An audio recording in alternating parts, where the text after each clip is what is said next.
This is Chapter 9, Part 7, Late Adulthood and Aging. Health in late adulthood.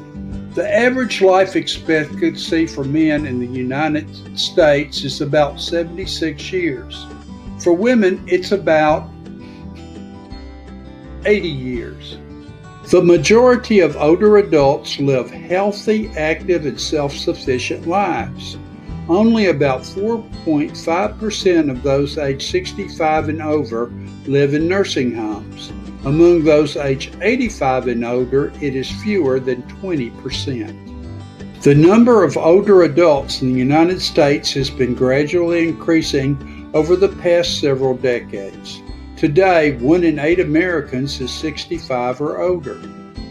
Cognitive changes. Psychologist K. Warner Shea and his colleagues have found that general intellectual abilities gradually increase until one's early 40s, then become relatively stable until about age 60, when a small but steadily increasing percentage of older adults experience slight declines on the test of general intellectual abilities.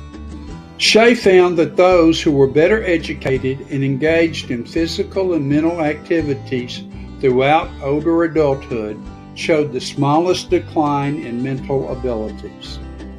Social development. According to the activity theory of aging, life satisfaction in late adulthood is highest when people maintain their previous level of activity. For many older adults, caregiving responsibility for grandchildren and other older adults can persist well into late adulthood. The social support provided by a confidant yields important psychological benefits, such as higher morale, better mental health, and better psychological well-being. Along with satisfying social relationships, the prescription for psychological well-being in old age includes achieving what Erik Erikson called ego integrity, the feeling that one's life has been meaningful. In contrast, those who are filled with regrets or bitterness about past mistakes, missed opportunities, or bad decisions experience despair.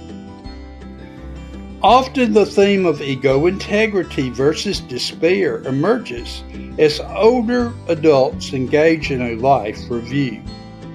The final chapter, dying and death. Attitudes towards dying and death are as diverse in late adulthood as they are throughout the lifespan, and general anxiety about death tends to peak in middle adulthood, then to decrease in late adulthood. Elizabeth Kubler-Ross proposed that the dying go through 5 stages. The first stage is deny that death is imminent. One may feel and express anger that they are dying. One may bargain. They try to make a deal with doctors, relatives, or God. They become depressed.